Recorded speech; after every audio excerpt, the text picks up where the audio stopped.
আজকে আমি আরেকটা কবিতা পাঠ করব, যে কবিতাটা আমি অনেকবার অনেক মঞ্চে পাঠ করেছি। স্বপন চক্রবর্তীর কবিতা একটি ঝিনুকের খোঁজে। ঝিনুকের খোঁজে আমি সমুদ্র পাড়ে এক মনে বসে আছি। যদি পাই আরও ঢেউ আসে, ঢেউ যায়, তবু দেখা নাই। একটি ঝিনুক আমি কিভাবে যে পাই অর্ধেক আর টুকরো ঝিনুক। এতে মন মানে না যে, নেই মনে সুধা।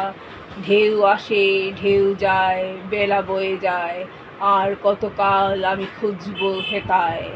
আশা নিয়ে বসে আছি, বুক দুরু দুরু, নতুন উদ্যমে চেষ্টা করি শুরু। একটি ঝিনুক গোটা পাবো নাকি আমি, খুঁজে খুঁজে বেলা যায়, আধার যে নামি।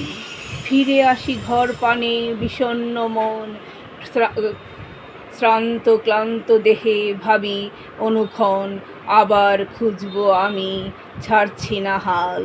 যাক কেটে দিন রাত, যাক বয়ে কাল, চেষ্টা থাকলে জানি মেটে আশা স্বাদ।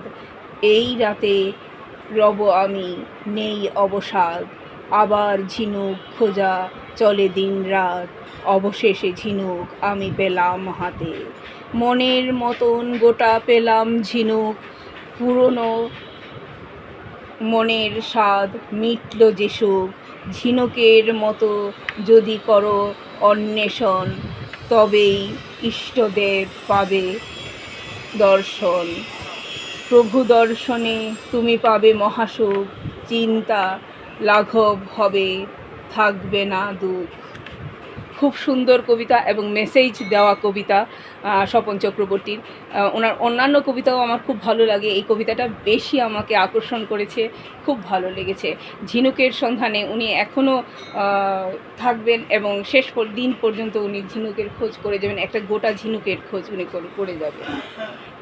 নমস্কার।